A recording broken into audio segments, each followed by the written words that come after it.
they don't want an investigation. Now, we know if they investigated Bradford, there'd be tens of thousands of victims. And that's over decades, yeah. Over decades, yeah. But, so you say the Conservative estimate is 100,000. I forget who it was. It might have been Ann Cryer, the Labour MP, said that there's actually potentially up to 250,000. She did. She did say that, right? She did, and Ann Cryer got, she got demonised as a far right racist, didn't she? 250,000 victims. That's not 250,000 different incidents. And each of those girls would have had the fat chance that any of them had only one incident. So let me quantify this. In Norfolk's obituary, in Andrew Norfolk's obituary, he wrote a story, and it's referenced in his obituary in the Sunday Times. You can read it. There's no paywall on there. It references how one of the survivors he was working with talks about how she was raped by 50 men in one night. Okay, so let's do the numbers. Let's systematically work through this, and it takes us to a dark place, Winston. If we agree, Conservative, that was 100,000 girls. How many men were involved? I'm not interested in just focusing on those who groomed them, who trafficked them, but I know, because the survivors have told me, they were transported to takeaways, hotel rooms, where queues of men were waiting to take their turns, including multiple men at the same time. I can come to no other conclusion, Winston, that tens of thousands, if not hundreds of thousands of men in this country from the Pakistani community have been raping white children on an industrial scale. And the term industrial scale is now used in Parliament. The term Pakistani is now used in Parliament. Katie Lamb, I think, I cried. When she did her speech, I because it meant I'd never met the young woman, and when she did the speech and she read the testimony out of how this child had been battered with a baseball bat and had a baseball bat inserted into her, and F the white girls, F the government. I cried because they'd been trying to lock me up and put me in prison, because I've been saying all along these are racially motivated crimes, these are religiously justified crimes, and they've been taking place on an industrial scale in our country. And we people in positions of power who know better had the responsibility to do so, look the other way. Yeah. And whilst our children, Winston, were gang raped, and it's because these were working class. Yeah. If you ask me, Raja, how do you identify yourself? Before I'd say Bangladeshi, before I'd say Muslim, before I'd say any of those things, I was raised in a working class community. And I have a loyalty and a responsibility to the working class. And it's a shame because it's easy to demonize this as far right and racist, because some of this has gone down that road, and it's a shame.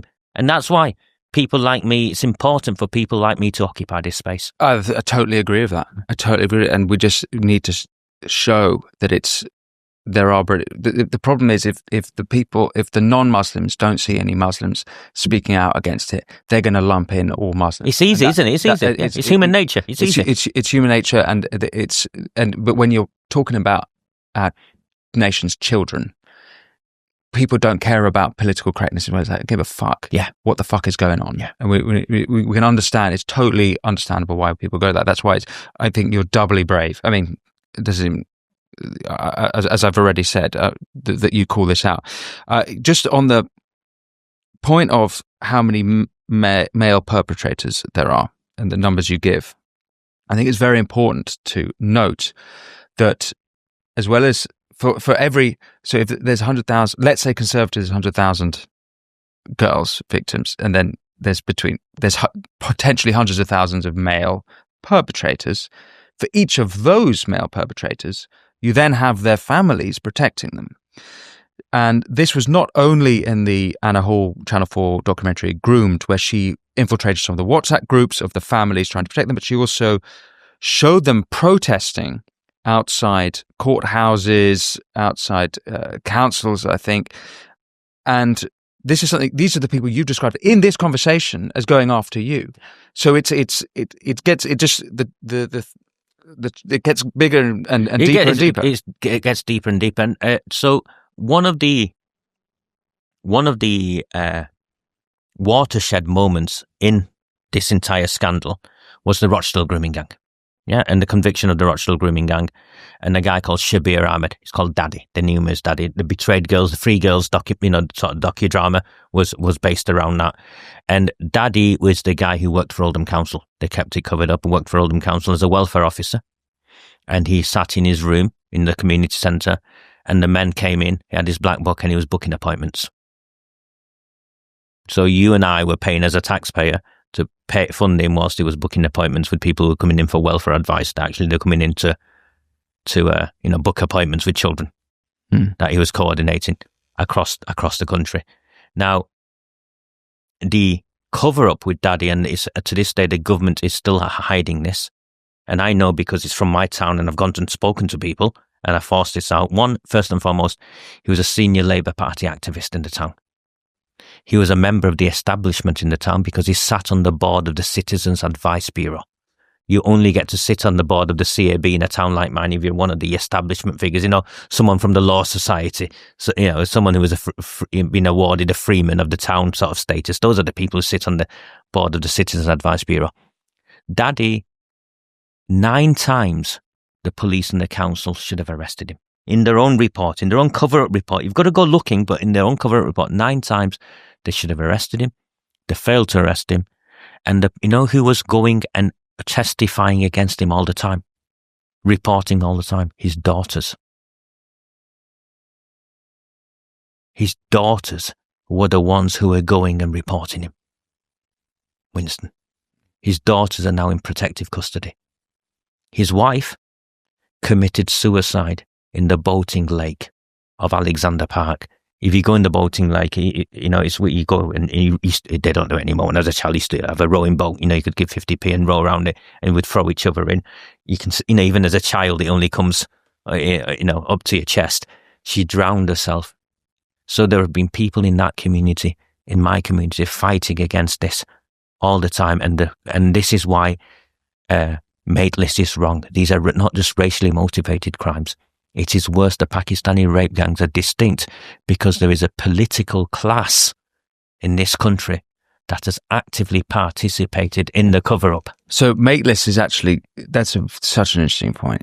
She's not just doing a disservice to the girl victims, but the very people within the community who are trying to speak out. She's undermining everything that they're going, she's hell that they're going through if they dare undermining speak out about it. Two girls who have had their identity changed or in protective custody or whatever, because they testified against their own.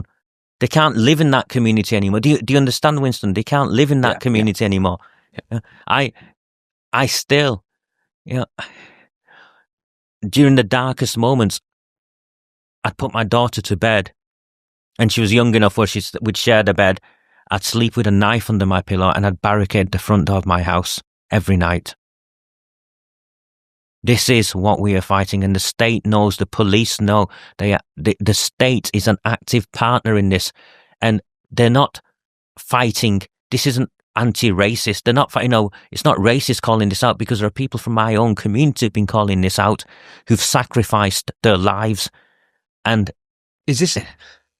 And how many more? How many more, Winston? Because who have come out and said this? Because it's covered up, and maybe Rupert Lowe's inquiry will go and look at this. And say, okay, let's look at the people who are calling this out from within these communities. Thanks for watching this clip from the Winston Marshall Show. You can click here to watch the full episode. And for more clips like this one, don't forget to subscribe. And as always, be well.